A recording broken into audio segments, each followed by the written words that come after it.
સો hi friends, Gujarat government તરફથી વર્ષ 2024-25માં BSc nursing, GNM, ANM, physiotherapy વગેરે કોર્સિસ છે કે જે પેરામેડિકલ કોર્સિસ છે એમાં એડમિશન માટેની આ વર્ષમાં જે વિદ્યાર્થીઓ એડમિશન લેવાના છે એ વિદ્યાર્થીઓ માટેની ડોક્યુમેન્ટ માટેની જે અપડેટ માહિતી છે એ કરી દેવામાં આવી છે. તો આ વિડીયોમાં આપણે એની સંપૂર્ણ માહિતી જોવાના છીએ. ટૂંક સમયમાં જ હવે ગુજરાતમાં નર્સિંગ માટેની એડમિશનની જાહેરાત છે તે કરવામાં આવશે. જ્યારે પણ કરવામાં આવશે ત્યારે તમારે ફોર્મ કઈ રીતે ભરવાનું છે, કોલેજ પસંદગી કઈ રીતે કરવાની છે, તમારી જાતિ મુજબ તમારે કઈ રીતે કોલેજ પસંદગી કરવી જોઈએ અને કયા વિદ્યાર્થીઓને કેટલી સ્કોલરશિપ મળવાપાત્ર છે, હોસ્ટેલની પ્રવેશ પ્રક્રિયા કઈ રીતે થાય છે, એની સંપૂર્ણ માહિતી આ ચેનલમાં આવતી રહેશે. તો જો તમે ચેનલમાં ન હોય તો ચેનલને સબસ્ક્રાઈબ કરી રાખજો અને ડેઇલી અગત્યના અપડેટ માટે હજુ સુધી ઇન્સ્ટાગ્રામ પેજમાં ફોલો ના કરાય તો ઇન્સ્ટાગ્રામ પેજમાં પણ ફોલો કરી લેજો. તો અહીંયા તમે જોઈ શકો છો કે વર્ષ 2024-25માં સ્નાતક અભ્યાસક્રમની પ્રવેશ પ્રક્રિયા માટે આવી છે ડોક્યુમેન્ટની યાદી. તો આ જે ઓફિશિયલ છે એ વેબસાઇટમાં અપડેટ કરી દેવામાં આવ્યું છે.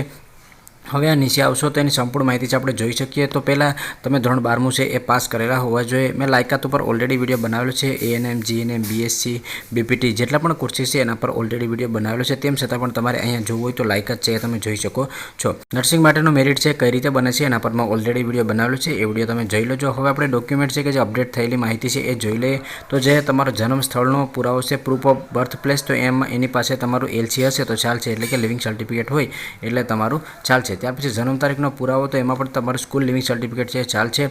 પરંતુ જે તમારી જન્મ છે 31/12/2007 અથવા તે પહેલાં થયેલો હોવો જોઈએ અને વિદ્યાર્થીના 17 વર્ષ 31/12/2024 સુધીમાં પૂરા થવા જોઈએ. તો ફરીથી કહું છું, જે તમારો જન્મ છે 31/12/2007 અથવા તે પહેલાં થયેલો હોવો જોઈએ. તમારો ઉંમરનો ક્રાઇટેરિયા છે 31/12/2007 પહેલાં તમારો જન્મ છે તે થયેલો હોવો જોઈએ, એટલે કે તમારી જન્મ તારીખ હોવી જોઈએ અને વિદ્યાર્થીના જે 17 વર્ષ છે 31/12/2024 સુધીમાં પૂરા થઈ જવા જોઈએ. તો આ તમારી જન્મનો ક્રાઇટેરિયા છે તે રહેશે. ત્યાર પછી એસસી કેટેગરીના વિદ્યાર્થીઓને એનું જાતિનું પ્રમાણપત્ર જોશે. એસટી કેટેગરીના વિદ્યાર્થીઓને જાતિનું પ્રમાણપત્ર જોશે.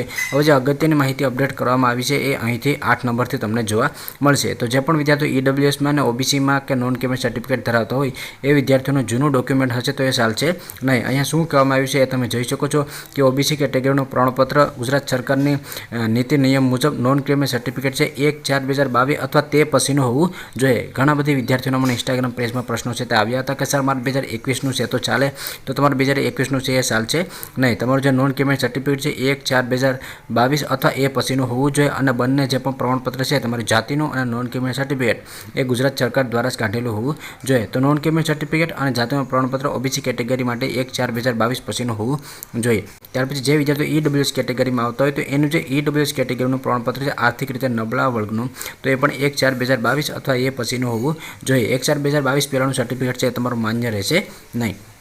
જે દિવ્યાંગ કેટેગરીના વિદ્યાર્થીઓ એની પાસે દિવ્યાંગતાનું સર્ટિફિકેટ હોવું જોઈએ.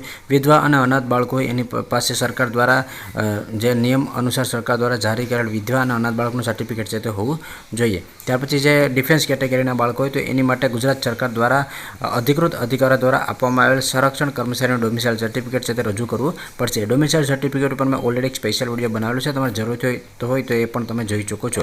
અને ત્યાર પછી મેડિકલ ફિટનેસ સર્ટિફિકેટ, તો registered medical practitioner MBBS, MD કે MS દ્વારા આપવામાં આવેલ મેડિકલ ફિટનેસ સર્ટિફિકેટ છે એ પણ તમારે રજૂ કરવું પડશે. તો એનો જે ડેમો છે વેબસાઇટમાં અપડેટ કરવામાં આવ્યો છે અને એના પર હું એક લાઈવ પ્રોસેસનો વિડીયો પણ બનાવી દઈશ અને ઓલરેડી મેં વિડીયો પણ બનાવેલો છે. તમારે મેડિકલ ફિટનેસ સર્ટિફિકેટનો વિડીયો જોઈએ તો એ પણ જોઈ શકો છો. તો આ જે વર્ષ 2024-25 માટે ડોક્યુમેન્ટની યાદી અપડેટ કરવામાં આવી છે, ખાસ કરીને ઓબીસી અને ઈડબ્લ્યુએસના કેટેગરીના વિદ્યાર્થીઓ માટે હતું કે તમારું જે ડોક્યુમેન્ટ છે 1/4/2022 પછીનું હોવું જોઈએ. આ ઉપરાંત પર જ્યારે એની એડમિશન પ્રોસેસ ચાલુ થશે ત્યારે પણ હું તમને સંપૂર્ણ માહિતી આપી દઈશ અને ફોર્મ તમારે કઈ રીતે ભરવું જોઈએ નવી અપડેટ સાથે એ પણ હું તમને સમજાવી દઈશ. તો જો તમને આ વિડીયો પસંદ આવે તો લાઇક કરજો, ચેનલમાં નવા હોય તો ચેનલને સબસ્ક્રાઈબ કરી રાખજો. હજુ સુધી ઇન્સ્ટાગ્રામ પેજમાં ફોલો ના કર્યા હોય તો ઇન્સ્ટાગ્રામ પેજમાં પણ ફોલો કરી લેજો.